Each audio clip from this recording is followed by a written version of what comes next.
Hey guys, how we doing? So we're back on another video from Giguk. I found this one. It's an oldie. Well, I say oldie. They're like a year, maybe 2 years old, these ones that I'm finding recently. Really enjoying them, because it's Giguk. They're funny.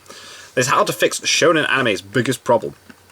It had Goku and All Might on the thumbnail, so I don't know if it's got to do with, I don't know, strength and, I don't know. Let's see how to fix Shonen Anime's biggest problem. And this. What's he doing? Oh, Super Saiyan 3 moment, cool. To go even further beyond.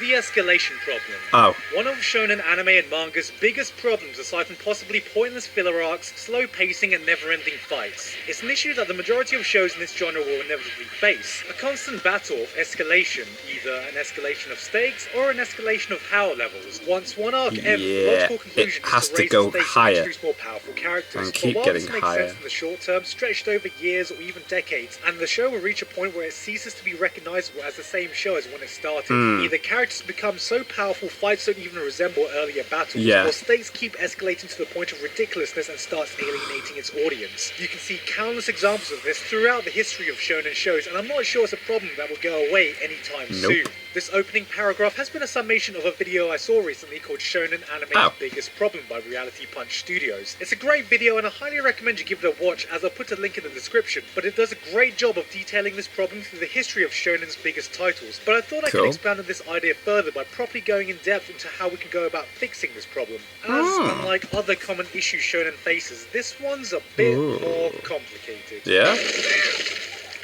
At its core, the issue lies with the way a magazine like Shonen Jump is structured. For anyone who's read Bakuman, you'd know that the manga published in the magazine is designed to go on for as long as possible, and normally only stops when the title really starts to lose popularity. This means that manga artists are in a constant weekly battle to stay popular at the risk of getting cancelled prematurely. But inversely, if they do manage to make something popular, then they are pushed to continue it as long as they can. And herein lies the escalation problem. As a reader, you want to feel like there is progression as you stick with the series, so what that logically means from the author's perspective is that they need to keep raising the stakes or power levels in order to feel like their story is progressing. Progression every is, Shonen anime is from the Shonen Jump magazine. It is a common problem we see all throughout anime in this genre, whether it be your typical battle anime or even a sports anime. So how can we go about fixing this? It's all about the sense of progression and how we tie in the escalation to that sense. Let's start with something simple that a lot of shows already do.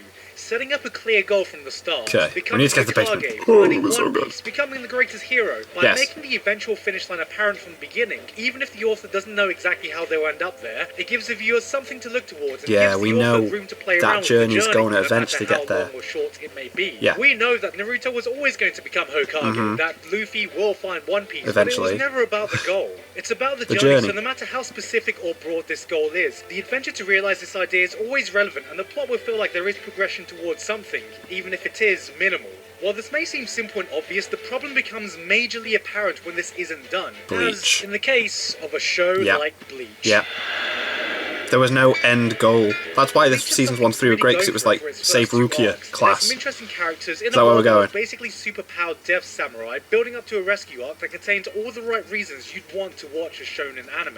After that arc ended, however, there was no clear direction for the series to go. Which you didn't know what was happening, it was just like baddie. Power escalations, it really couldn't keep up with. More rescue arcs. Soul Society is in danger again. Let's add a bunch of new characters. Hey, we need Ichigo to power up. Why not add another trait to him to make him the true Soul Reaper, Hollow, Quincy, Pirate, Ninja, Saiyan, hybrid that he definitely always was from the start. That's boss. Without having to fight reactive rather than proactive. And I feel Kubo didn't have enough ideas to keep it as stretched out for as long as it did while keeping the reader engaged. Which led to masses of fans to jump ship when we slowly realised I don't think the series has any idea what the fuck it's doing. It lacked that sense of progression. It was good. Even if you have a bloated and drawn out arc like the 4th fucking Ninja War, you can keep readers invested just because they want to see what happens to these characters when their journey ends. But in a long story, you have the problem of constant power escalation, which is a trap countless shows have fallen into, as it's a habit that was introduced pretty much thanks to the granddaddy of shonen. Being probably the most influential title of this genre, Dragon Ball was the start of many of these problems. None more apparent than endlessly introducing new characters more powerful than a stronger villain.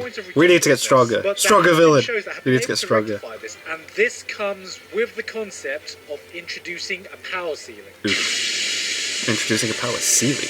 Showing off some of the most powerful characters in your universe way before the series is nearing its end will introduce a power ceiling, and this grounds viewer expectations of how powerful characters can be.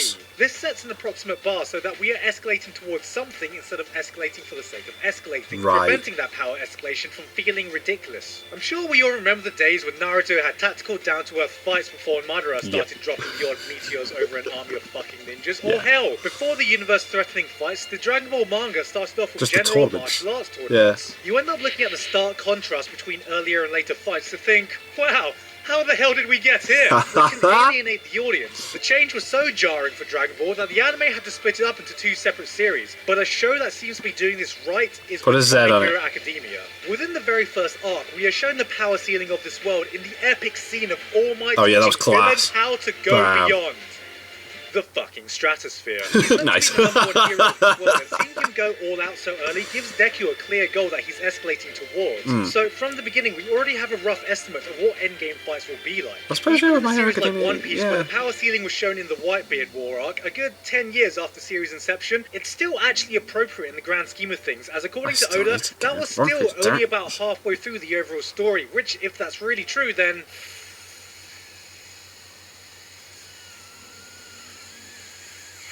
fuck me in the ass, man. But the fact that these power ceilings are not being introduced at the end of the series prevents this need of adding in characters that are constantly raising the ceiling after every arc. But it's not just about the power ceiling either. It's also about the scale of escalation. Okay.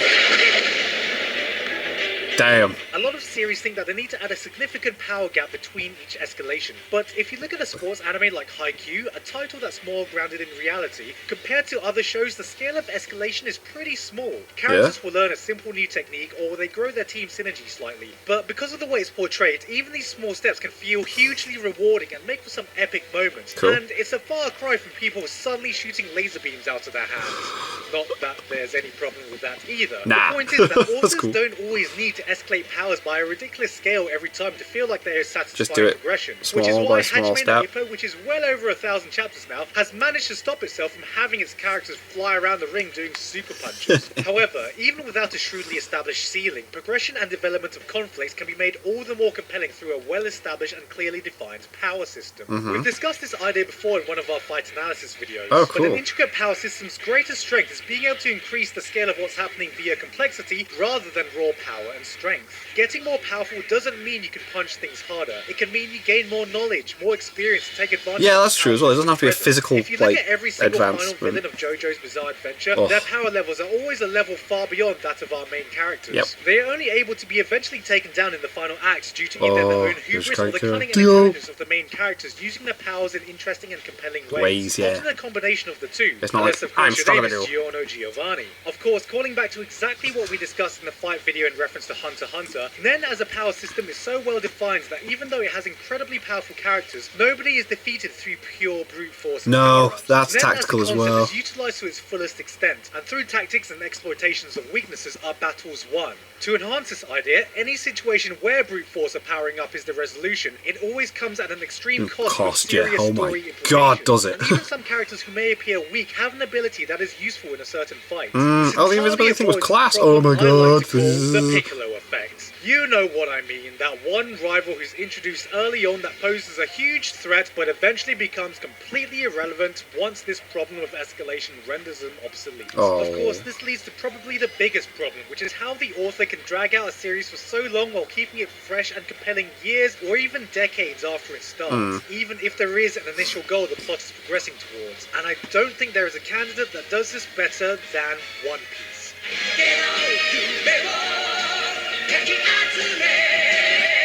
One Piece is just hitting its 20th anniversary, and as someone who's caught up with the manga, I can say that it's still managing to do new things and continuing to develop its characters in fresh directions decades later. That's really cool. Which, while I don't have time to break down exactly how it's done this, the big thing is how Oda treats each arc almost as a self-contained story. The world of One Piece is massive, but one of the greatest selling points of the series is the sense of adventure and exploring as much of this world as we can. The arcs are structured around what the crew discover on each island they go go to, linked loosely under the goal of getting to the last island and finding One Piece. Instead of expanding in a linear fashion, I apologise, I keep looking at my phone. It's my birthday today and people keep messaging messaging me. And this is what allows Oda to tell a huge variety of different stories and genres of varying scales and personal stakes under the same banner of the Straw Hat Pirates. This stops the story from ever getting too similar or boring without making it feel dragged out, while giving that all-important sense of progression, even if it is just a tiny bit at a time. As what you don't want to do is make it feel like that goal is constantly moving further and further away, as that will feel very unfulfilling for the viewer, and in the case of something like Aaron's basement in Attack on Titan, has become not much more than a running joke in the community at this point. But